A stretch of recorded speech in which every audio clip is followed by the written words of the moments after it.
Hi, I'm Shelly Kapoor Collins, and I'm a partner with Sway Ventures, and I'm also the founding general partner of SHATTER Fund. And you're listening to Trust Me, I Know What I'm Doing. Yeah. My name is Abhay Dandekar, and I share conversations with talented and interesting individuals linked to the global Indian and South Asian community.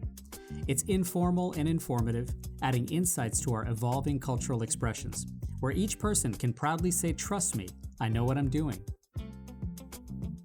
Hi everyone. On this episode of Trust Me, I Know What I'm Doing, a conversation with venture capitalist and entrepreneur, Shelly Kapoor Collins. Stay tuned.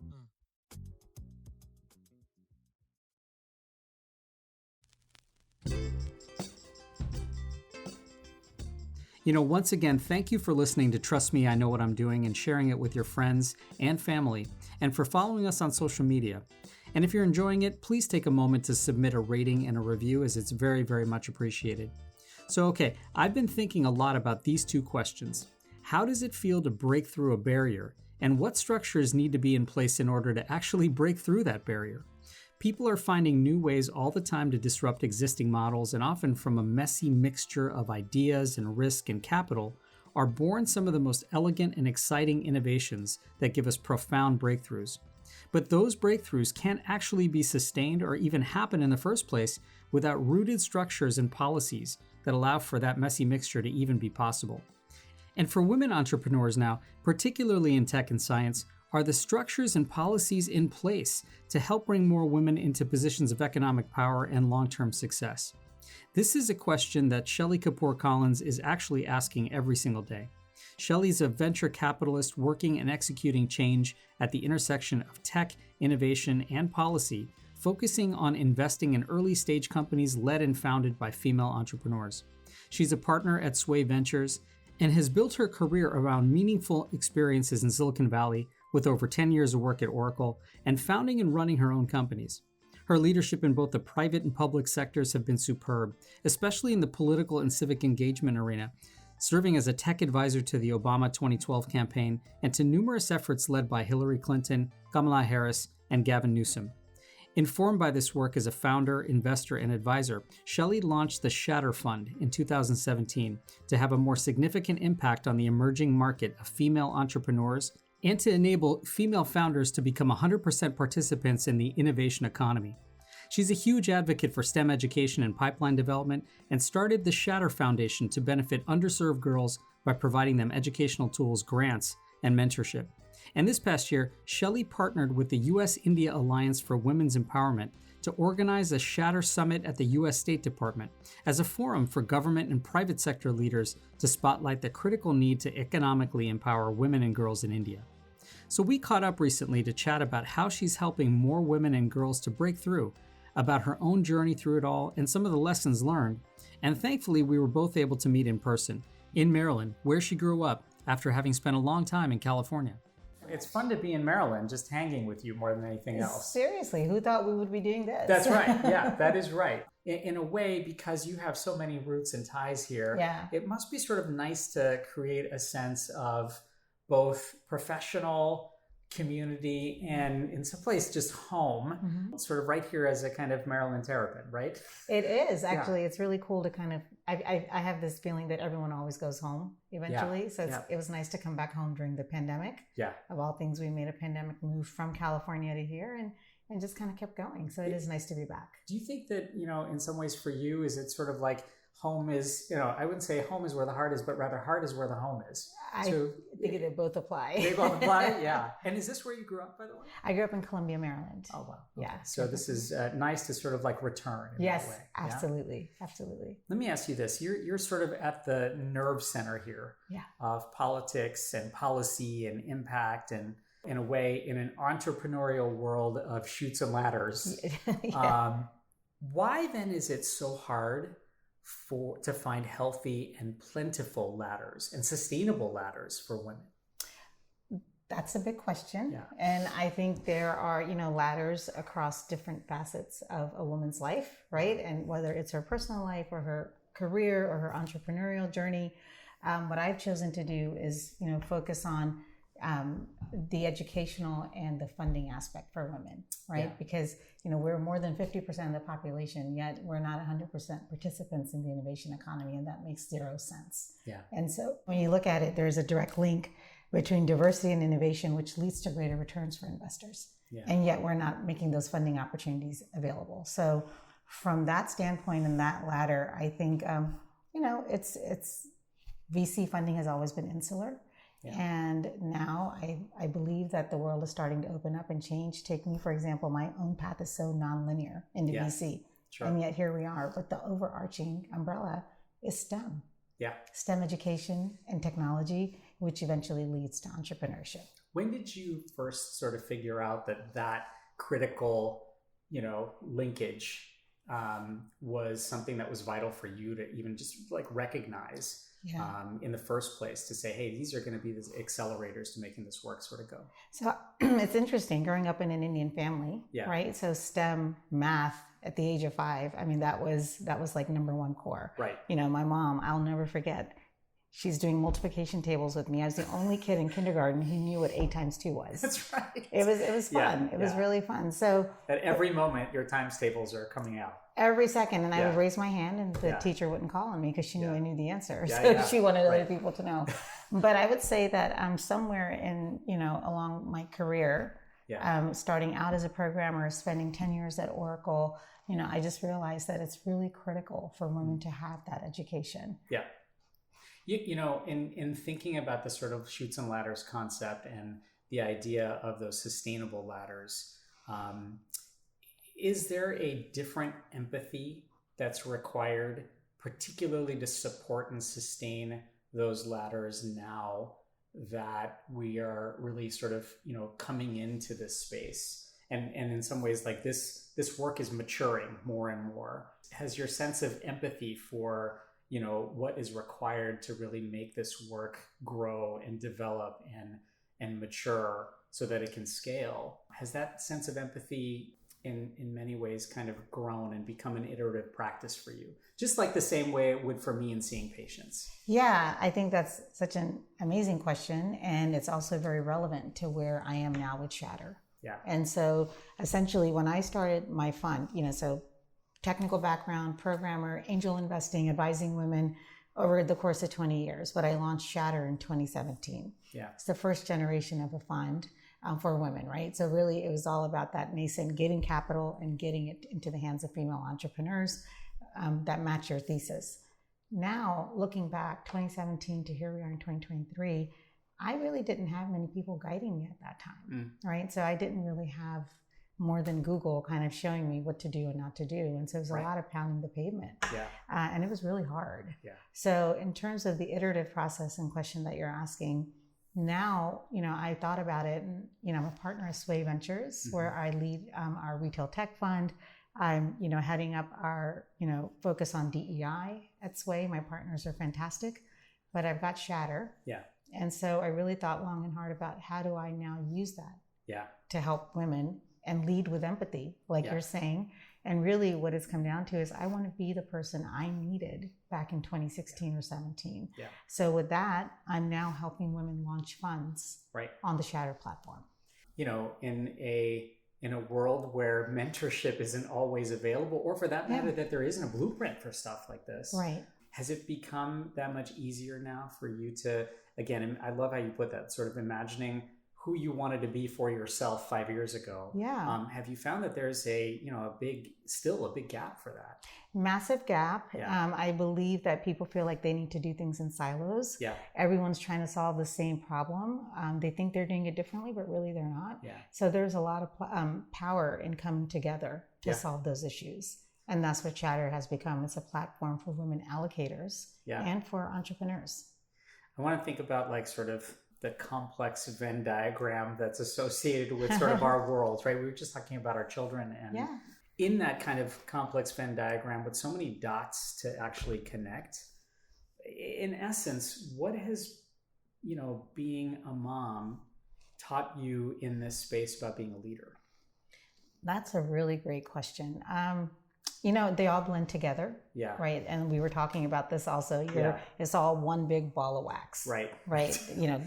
Raising your kids, of course I've pushed them, encouraged them to go towards STEM. Yeah. Of course, no one's listening. they want to do what they want to do. Yeah. But I think somewhere it's resonating, and, that empathy that you want to have as a mom, which can be difficult sometimes as an Indian mom and how we're raised, That's right? And so just having that and practicing that empathy now with my kids is really, really important. It's funny, a friend of mine who I actually was just visiting with, we were talking about, because at this age, I'm not anymore, but I can imagine that you're sort of squarely in the chauffeuring years. And, those commute conversations are always so like critical, right? Yes, except now they have AirPods and they put them in and say, you know what, I'm going to put my AirPods in. You might have to broadcast the conversation so that they'll exclusively get those. But it sounds like, in some ways, like those conversations, they are so woven into that ball of wax. So you can almost like in some ways transpose what those conversations are like for now younger emerging leaders too. Absolutely. And I think, it's funny because, I jokingly said they're not listening, but our daughter wants to be a lawyer. Yeah. Right. And so she's already gone and gotten herself an internship. Yeah. And she's only 16. So, somewhere they're taking those steps of leadership. Yeah. And they're applying them to their school. So that's really nice that they're listening. Do you think that it's made you, I was just going to say, do you think it's made, that osmotic kind of understanding and that development that your daughter's going through, has this experience as a mom and as a leader actually made you a better listener? Yes, over time, not always, right? Not always. But now I understand, like, hey, look, I don't have all the answers, but I'm willing to roll up my sleeves and figure it out with you, whoever that is. Sure. We're just thinking a little bit about the kind of experience growing up and as an Indian American, but, I'm always curious. I ask this a lot of folks. When do you first remember knowing or recognizing that you were an Indian American? Oh, that's a really good question. It's interesting. My parents tell me this. So they migrated to the U.S. I was 2 when we came over. My brother was born in this country. And my mom said that when we were at some beach and I saw, I guess, a fellow, Indian, the Sikh Indian, he had a turban, and she said that I pointed at him and said, look, he's Indian. So I don't have a memory of that, but she clearly does. But I didn't really feel any different, I guess, growing up. Yeah. Are there ways other than our names that it kind of integrates for you into your, whether that's your personal life, obviously, or your professional work?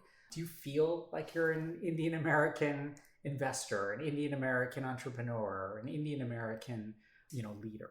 That's a really great question. Again, good ones. It's a complicated question when you've been raised in the U.S. Right. And growing up, you always know that, there are things that are different. Right. That's at home versus, what's going on in school. Although my parents really worked hard to assimilate. And speaking of names, my legal name is Shalini. And my closest friends call me Shalini. The ones who know how to pronounce it, the ones who know how to say it. And so, but when I was in the 3rd grade, my best friend was Kelly. And so she started calling me Shelly. And so that stuck. Right? So really, really cool. It's a really neat thing. I don't know. I think I identify definitely as American, but I'm very proud of my Indian heritage.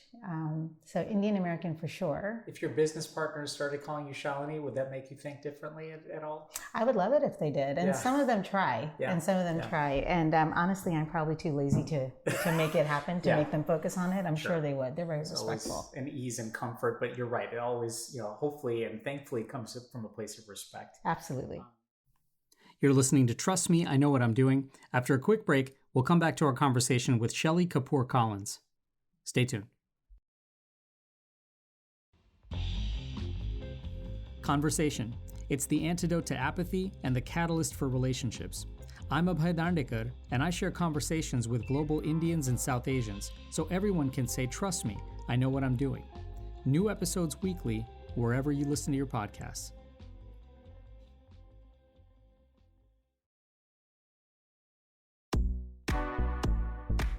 Hey, this is Cal Penn. I'm an actor, author, former public servant, and you're listening to Trust Me, I Know What I'm Doing.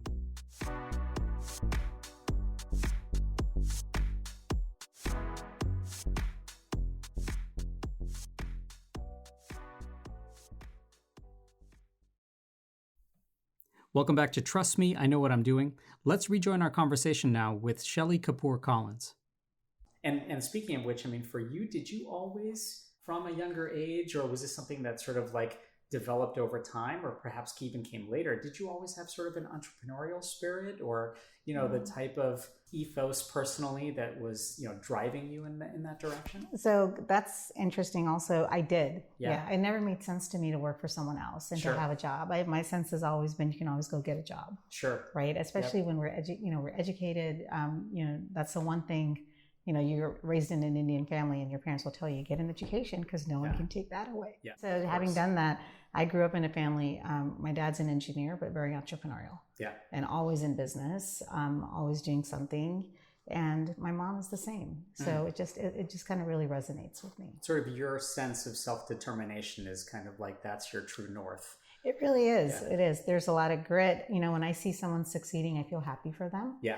And I always feel like, I'm so happy that they have found what they love. But what's my passion? And my passion is entrepreneurship. Yeah. Do you oftentimes see kind of like, do you seek out others who are also with that same entrepreneurial spirit? Or is it more of a like, hey, I have lots of things to learn from even those who don't have that spirit? Yeah, I think, it's all about shared values and common interests. Yeah. And, I kind of, go towards people that I have something in common with. So whether they're entrepreneurs or they're in business or they're physicians, I think it really comes down to values. You've clearly worked with people who have some amazing shared values and, have shared a lot with some terrific leaders and role models. And I'm incredibly curious to know what you learned about yourself in working with women like Hillary Clinton or Kamala Harris. Yeah. And were there some of the things about yourself that you saw either as windows or even mirrors in working with people like that? Yeah, that's, I felt, I guess yes to the answer, windows and mirrors, both of those, Both right? of them, right? Both of those. But I would say the mirror back to shared values was, look, Hillary Clinton said it best, human rights are women's rights, women's rights are human's rights. And that really resonated with me. Kamala, our vice president, is, she, people always say, oh, she made history when she became vice president, but she's been making history forever, right? She was the first woman of color attorney general for the state of California. So what I would say is that working with those kind of women motivates me. It shows me what's possible, and it shows me to keep working hard and to support them. It's an honor. Yeah. Have you, because it motivates you so much, does it at all in thinking about their pathways, their blueprints, if you will, and because there oftentimes is not a blueprint for someone in a space, right? As it motivates you, differently, does it at all change your kind of like thinking in ways like working with them? Did it at all sort of say, boy, I really need to do things differently in a way, or did it more just sort of modify the things you were already doing? One thing that really stuck out to me that's in common with everyone that I've, from a Hillary to a Kamala to any of this, is the ability to take risk, right? Nothing happens being comfortable. Yeah. You have to put yourself out there. Sure. Whether you're running for office, whether you're starting a business, whether you're, whether you're making new friends, whatever it is, you have to put yourself out there. And so I think nothing happens without risk. That's the common theme. Did you learn how to make mistakes from them? From them, I think I've just kind of learned trial and error. It's an iterative process. I think anyone, right, in my own life, from my friends, from everyone close to me. Yeah. Look, having spent 22 years in Silicon Valley, making mistakes is a badge of honor. Right. You learn. Right. You learn from that, and that's a great thing. It's almost like, watching how leaders, in fact, grapple with risk and also the loss is just as much of an art perhaps as how they succeed and how do they deal with sort of professional wins. That's right. And here's the thing I would tell you is that you can't always rest on a win, and you have to recover from a loss and move on. You can only ruminate so much. Sure. Yeah, hopefully not too much rumination, if anything. Yeah. Or translating from rumination more to reflection. And learning, learn lessons. Yeah. Right? Like, what were the learnings from this? That's what, we talk about at our firm, or, if a company does well or it doesn't do well, and, what were the learnings from this? And you always want to keep those in mind. We talk about entrepreneurship and sort of building a Yeah. lot, and those two sort of go together: growth, building, entrepreneurship. But you've also devoted so much energy to giving and service and building networks through both the Shatter Foundation and Shatter Connect. How do you, in a world where there's so much change and so much capital that's needed, how do you actually prioritize that giving, that service, that spirit of building networks for others? Yeah. We don't oftentimes, equate entrepreneurs as givers. Right. And yet there's so much of that you do. So in that kind of framework, how do you prioritize where you devote your energy and your time and your capital? Yeah, that's interesting. I think, for me, for us, for my family, giving in public service is a mindset and it's a way of life. Yeah. Right. So when I started Shatter, like when I was, doing the political stuff, it's all volunteer, but it's a way of giving back. Right. I don't want to run for office, but I want to support the people I care about. Yeah. Then when I started Shatter Fund, it's a returns-driven fund. Yeah. But it's not complete without the nonprofit. And so therefore I launched the Shatter Foundation. Sure.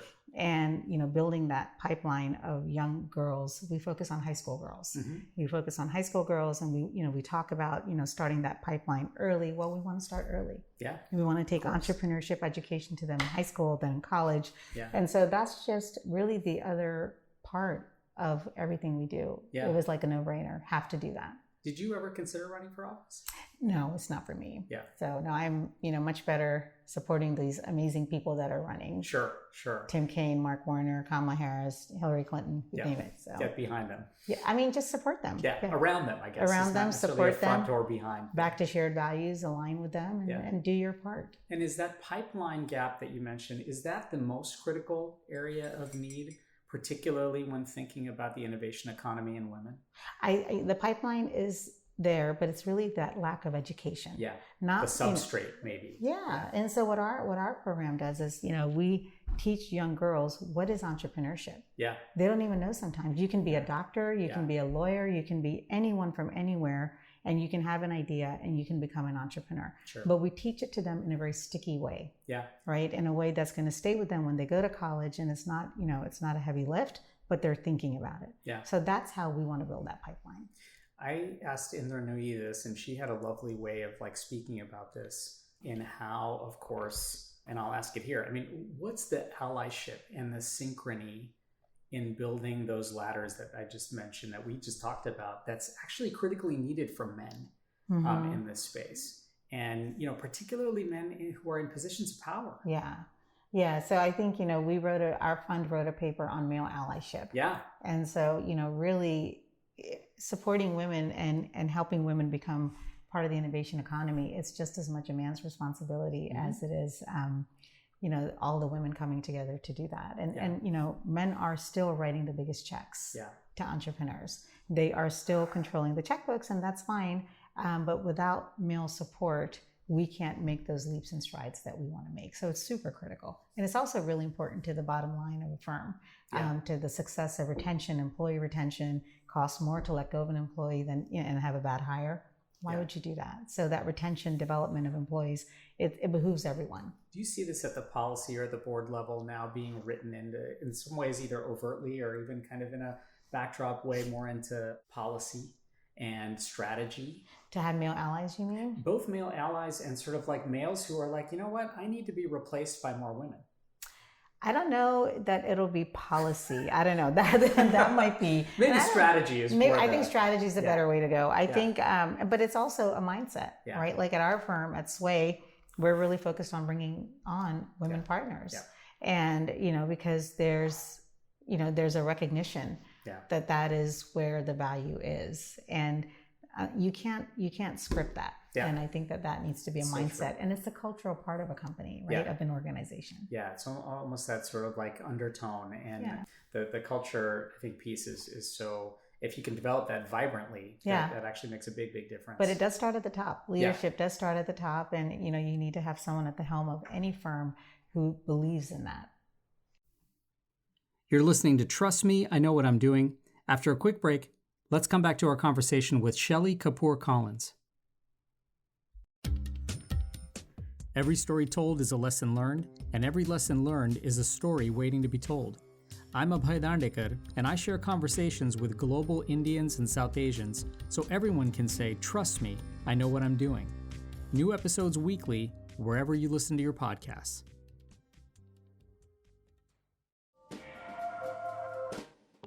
Hi, I'm Sigdaswar, the founder and CEO of The Juggernaut, and you're listening to Trust Me, I Know What I'm Doing.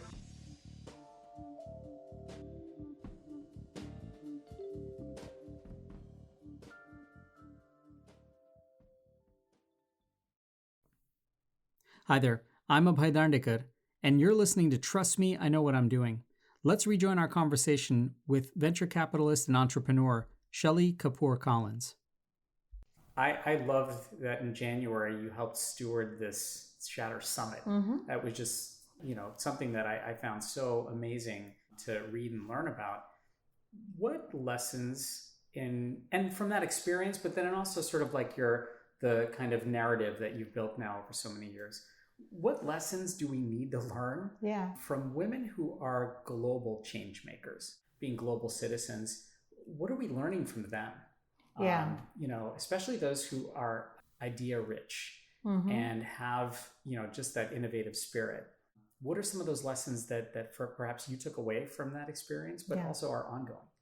So, when our foundation partnered with the State Department to host the Shatter Summit at State, and, I'm an honorary friend of the U.S.-India partnership within State, which is great. And what really resonated with me was they said, we want to do the summit and it's for India, and it's for helping women entrepreneurs there connect here. And that really struck a chord with me. Just, being able to give back to, where I was born was pretty neat. So birth country, right? So having said that, what we learned, we had Nritti Rai speak. We had Sumitri Irani, people from the Modi administration. So, what was really cool was that all of these women, as global change makers, they wanted to share their expertise with their counterparts here. They want to connect. And that's why we launched Shatter Connect, to give them a platform.